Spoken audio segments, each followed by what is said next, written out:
This week in part 3 of Another Day Out Blanket, we're going to be using a technique called wrap and turn, and that is a short row technique to shape your knitting. So if you look at my sample, you can see these little wedges of knitting, a little bit like a slice of cake, and the way that you work this shaping is to only knit part way along the row or purl part way along the row, and then you do what's called a wrap and turn, and then you work back to the beginning, and then each time you stop at a different point along the row and then work back. And so you end up knitting some stitches more times than others, and that creates either a longer part where you've knitted the stitches more, or the shorter part where you haven't knitted these stitches as many times as the others, and so it creates this lovely wedge.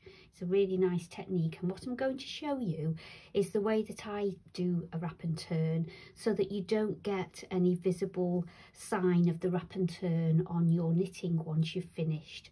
I'm going to start on row 3. So I've worked my rows of knitting and I'm starting on row 3 of the pattern. It actually says row 3 and 4. So wrap and turn rows are usually put together because you knit part way along one row and then you have to go back and knit back to the beginning on the next row. So they're usually bundled together. So we're going to knit 19 first of all, so we're going quite far along the row on this very first row of your wrap and turn stitches. So we're going to knit 19 stitches, so 1 2 3 4 5 6 18 19, right. And now we're going to do the wrap and turn. So we're going to first of all slip the next stitch onto the right hand needle without knitting it. We're going to bring the yarn, which is at the back of your work, in between the needles to the front. Then we're going to slide the stitch back to the left hand needle, and then we're going to take the yarn to the back of the work, back to where it was in the beginning. And what you've got, if you can see, I'll just loosen it up and show you, you've got this loop of yarn that's sitting around the base of your stitch. You don't want that yarn to be loose, so you will need to pull it quite tight. We're going to turn round and we're going to purl to the end. So pull the yarn quite tight so that the loop of yarn that's around the base of the stitch, which is called the wrap, isn't all loose and baggy, because the looser it is, the more visible then you're going to see it on the right side of your work. So that is row 3 and row 4 complete. And we turn our work. Rows 5 and 6, we're doing the same again, but this time we're only going to knit 15, so we're not going as far along the row, and so these stitches at the end are not going to get knitted or purled, so they're going to stay at the height that they are. So you can see further down on this wedge, this is the thin part of the wedge, and this end at the beginning of our needle is the wider part of the wedge, because we're knitting these stitches a lot more. I'm going to knit 15, 13, 14, 15, and then we're going to repeat that wrap and turn. Slip the stitch, bring the yarn forward, slip the stitch back, and then take the yarn back.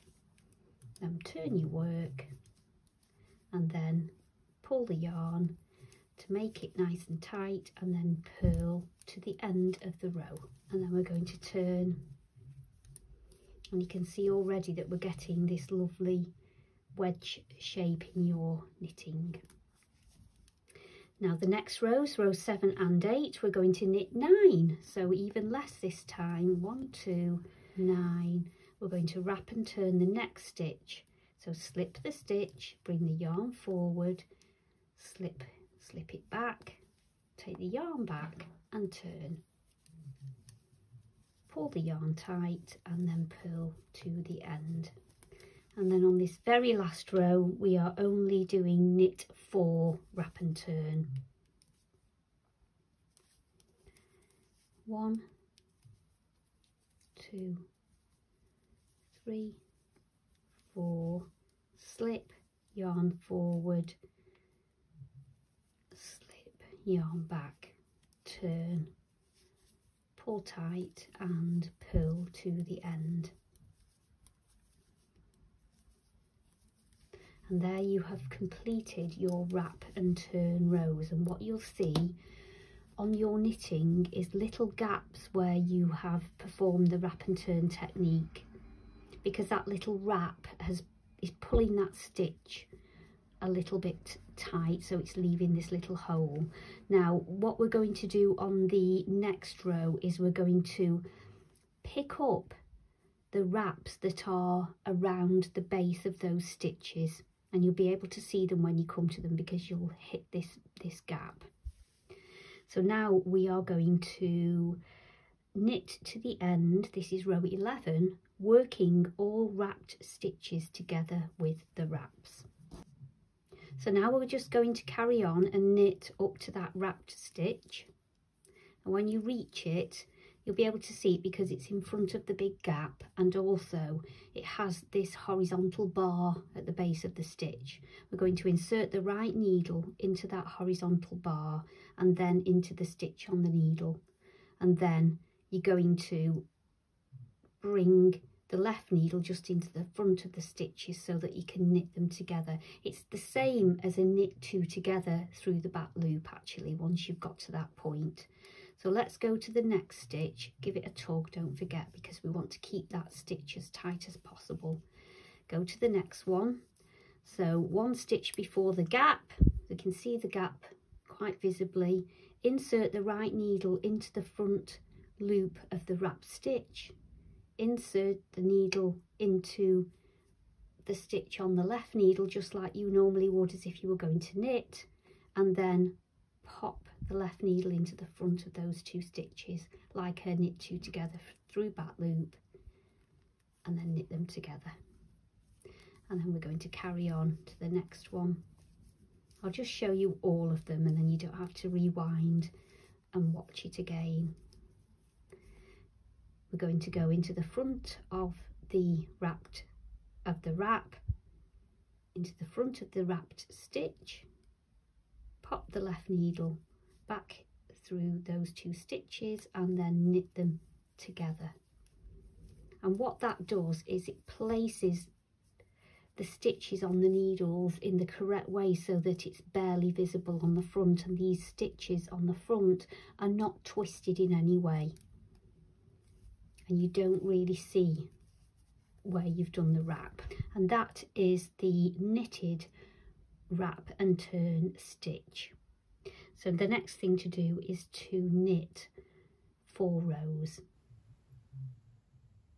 And so now we're ready. We've ended up with the purl side facing, because we're going to now do exactly the same but starting on a purl row, so the wedge will be in the opposite direction. So I'm going to purl 19 and wrap and turn on the purl side. So I'll show you how to do that.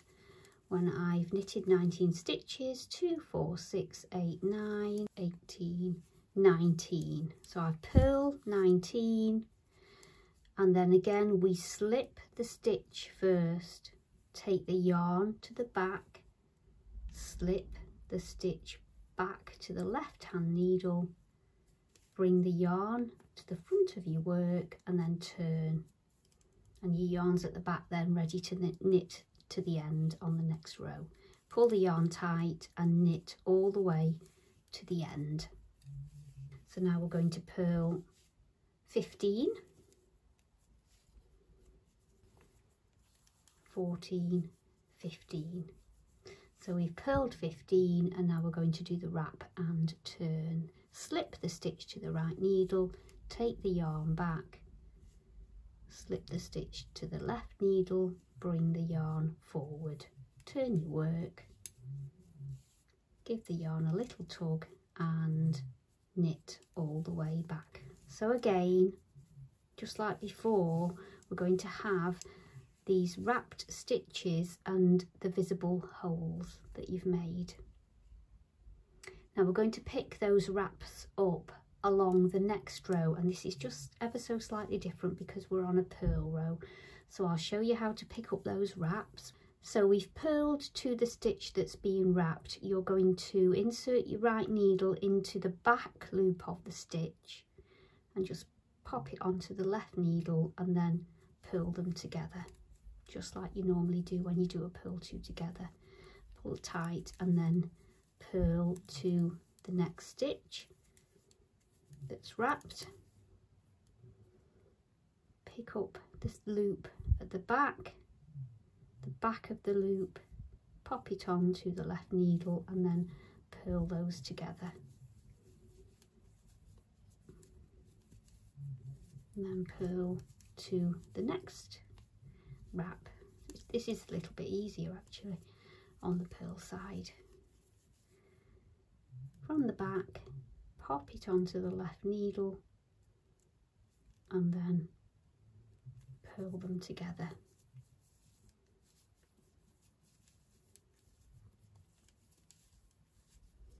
And we reach the very last one.